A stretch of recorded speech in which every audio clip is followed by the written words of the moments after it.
warahmatullahi wabarakatuh. Assalamualaikum warahmatullahi wabarakatuh. Kembali bersama di Ruang Bunda, teman cerita Talk to Talk. Oke, hari ini kita kedatangan tamu istimewa, seorang pria remaja ada di kota Kecamatan Cibinong ya? Iya, betul. Dari Cibinong. Oke Mas, kenalan dong teman-teman disapa nih. Halo semua teman-teman, kenalkan saya Arifin. Saya sendiri seorang siswa SMK yang mana sekolahnya itu ada di Cibinong ya Bu. Itu aja.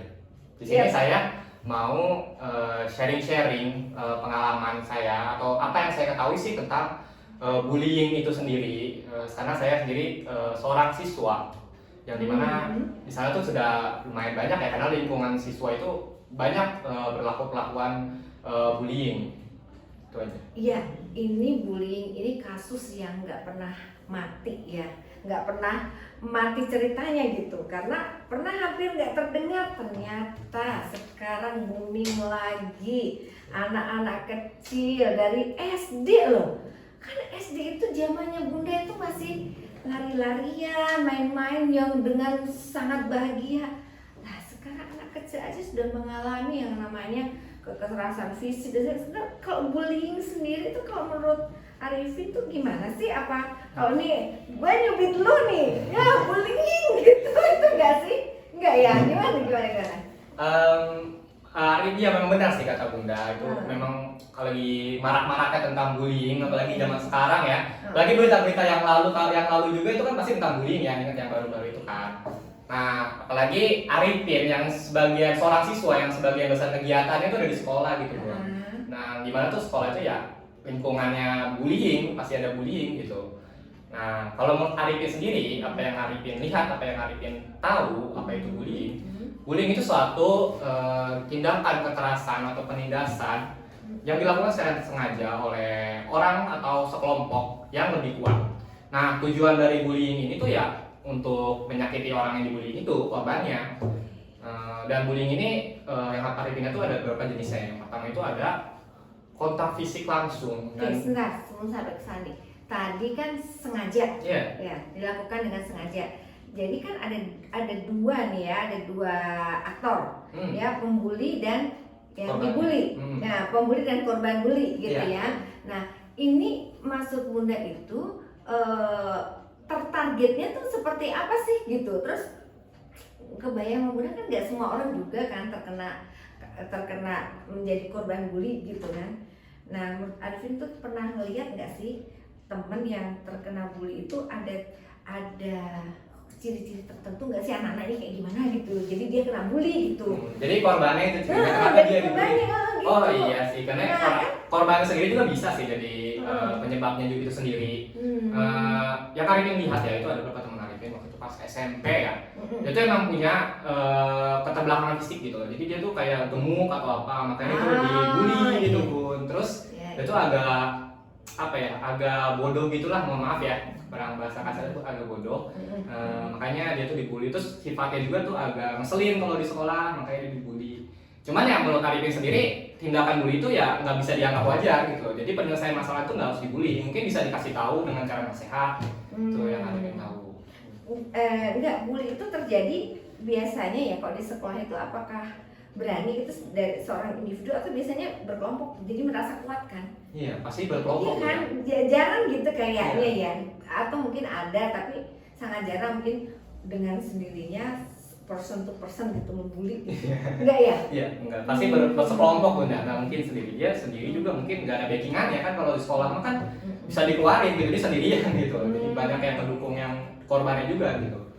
Oke. Nah, tadi Arifin mau jelasin nih jenis-jenisnya ya, tentang bully itu yang pernah dilihat tuh apa aja tuh? Oke, yang pertama itu ada tadi kontak fisik langsung ya. Kontak fisik langsung tuh ya udah di luar batas pembulian gitu. Itu udah menurut Arifin tingkatan bullying yang paling parah, karena dia tuh udah mainnya fisik. Ini yang bisa dipidanakan kayak. Iya, betul. Bisa dipidanakan, diskor dari sekolah atau bahkan dikeluarkan gitu. Nah, itu ya kayak mencubit, ngelukain korban, entah dicubit atau dipukul. Nah, itu udah parah banget Bunda. Yang kedua itu dicubitnya tuh sampai kotak ya. Ya. Kalau dicubit gini dibully. Iya iya oke. Mungkin cewek ya, tingkatan cewek kalau ngebully mungkin ngecubit kali ya, Arifin nggak tahu sih. Nah, habis itu yang kedua itu ada verbal, kontak verbal langsung. Nah, kontak verbal langsung ya sejenis maki-maki, kayak hina-hina korbannya. Gitu ya. Bunyinya ya ya. Ya kalau itu sebenarnya dulu dari kecil juga udah pernah terjadi sih, tapi bahasanya dulu Bunda tuh kayak ngecek-ngecek apa sih bahasa kita apa ya, kalau ngecek jangan kata bully deh. Misalnya ada anak yang di luar normal, kita suka ngeledekin kan si hitam si apa gitu kan. Rasis Tapi, itu. ya? Rasis bukan, kayak ngata-ngatain. Iya ngata-ngatain gitu kan, awalnya biasa kayak gitu, tapi kalau keterlaluan itu mungkin udah masuk bully ya. Iya, Gitu kalau sampai membuat dia jadi tidak pede, membuat dia merasa terintimidasi, terus nggak mau sekolah karena malu kan begitu kan. Padahal dia sebetulnya kan kalau zaman dulu kan hitam manis gitu, meskipun hitam banyak yang nunggu kayak kereta api gitu kan, itu kereta api gitu, biar hitam banyak yang menanti lanjut. Berarti kamu lupa tadi udah sampai ke fisik, kemudian verbal, terus apa ada lagi bentuk bullying? Udah sih itu aja Bunda. Mungkin ada yang bullying lewat sosmed gitu. Oh sosmed. Ya, cyberbullying biasanya sebutnya. Cyber ya, cyberbullying. Ya, jadi ada beberapa yang dibulinya tuh nggak hanya di dunia nyata doang Bunda. Bahkan di dunia digital itu sendiri juga bakal dibully gitu di sosmed, entah ya verbal sih, paling kayak verbal sama jenisnya, jadi kayak dimaki-maki, dihina-hina gitu akun sosmednya. Oke. Nah, kalau yang pernah Arifin lihat ya dari teman-teman gitu yang tadi kan kita ngelihat dari si korban nih ada ciri-ciri tertentu, misalnya ada kekurangan fisik dan sebagainya, terus kayaknya dia memang kayak apa ya, kayak mereka tuh sebuah frekuensi tuh, orang yang membuli pastinya lebih kuat kan daripada yang dibully. Nggak mungkin dia membuli kalau dia nggak kuat. Dari tipikal orang yang membuli itu kamu lihat orangnya kayak mana sih, memang benar orangnya yang gagah-gagah gitu atau yang gimana, rata-rata gitu? Rata-rata sih itu ya Bunda, yang Arifinnya sih senior. Oh karena senioritas, oke. Biasanya kakak kelas ke adik kelas ya. Oke. Nah dia itu punya tujuan apa ya membuli itu? Kalau menurut Arifin dia tuh punya tujuan karena dia tuh merasa derajatnya lebih tinggi Bunda. Jadi dia punya karena kekuasaan. Iya, punya keinginan untuk mengontrol orang lain, menguasai gitu loh, kayak menurunkan derajat orang lain, pokoknya kayak mengontrol adik kelasnya ini, makanya dia ngebully gitu, kayak ngerasa paling hebat. Itu bisa jadi nggak sih dia berada di sebuah lingkungan, entah di keluarga atau di lingkungannya tuh dia tidak mendapat pengakuan. Jadi karena tidak mendapat pengakuan atas dirinya, maka dia melakukan tindakan untuk dia mendapatkan sebuah pengakuan, tapi dengan cara negatif gitu, dengan cara membuli, tapi kan dia terakui sebagai orang yang keren gitu. Jadi bisa nggak menurut Arifin itu terjadi dari sebuah keluarga atau apa, dia mungkin di rumah suka dimarahin orang tuanya, mungkin gitu kan?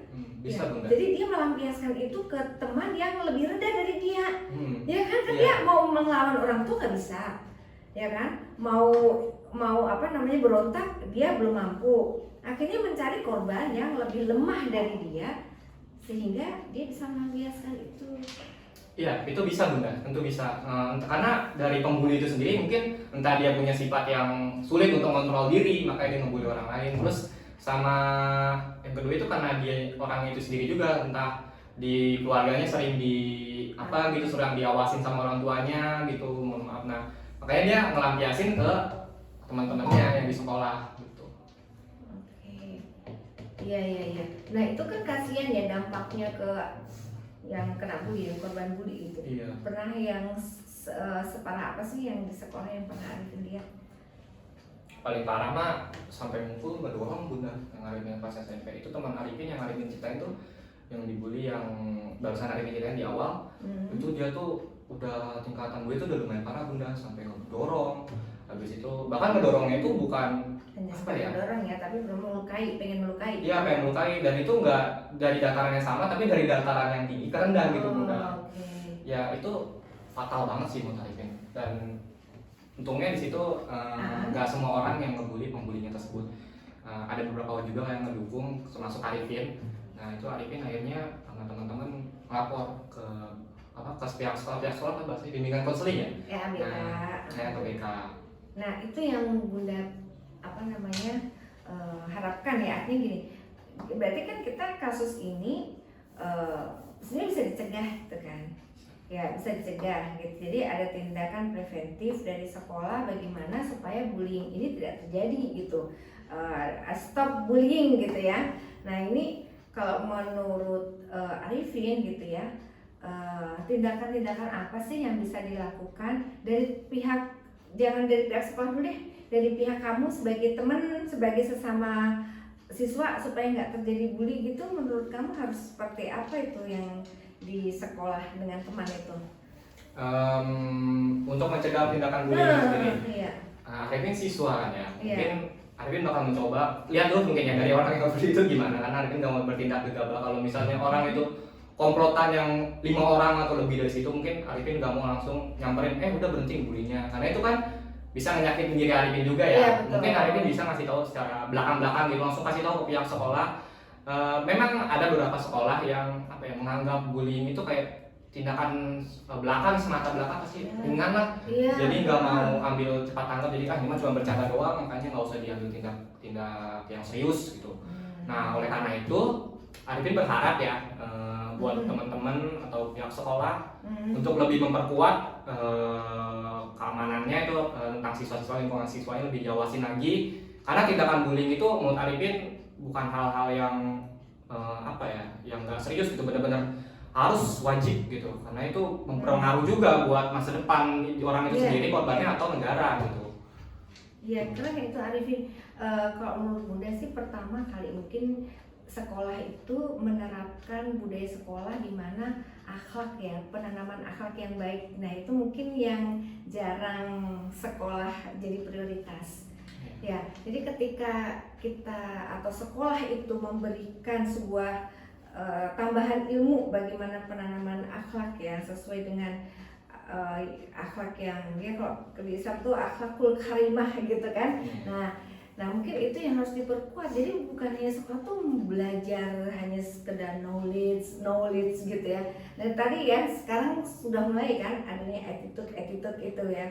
Mungkin kalau itu diterapkan bisa mencegah. Terus yang kedua, nah tindakan ketika bullying terjadi, orang-orang yang melapor ini kan harus dilindungi nih. Karena bisa jadi dia sasaran bullying gitu kan. Nah itu kan kadang-kadang ya sama Arifin ya, udah sepakat untuk sekolah juga jangan dianggap sebelah mata ya. Meskipun hanya laporan tindakan itu cuma bercanda aja, nggak bisa seperti itu. Karena bullying besar itu terjadi dari yang ringan dulu deh, ringan dianulir,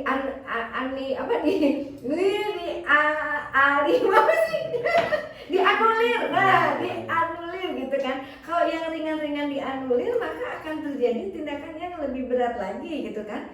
Nggak apa-apa kemarin begitu aja dari sekolah cuman di skor sehari misalkan, dan nggak ada tindakan yang punishment yang lebih, sehingga anak-anak berani menambah lagi bullyingnya lebih kenceng lagi. Nah itu bisa jadi nanti ke arah pidana gitu ya.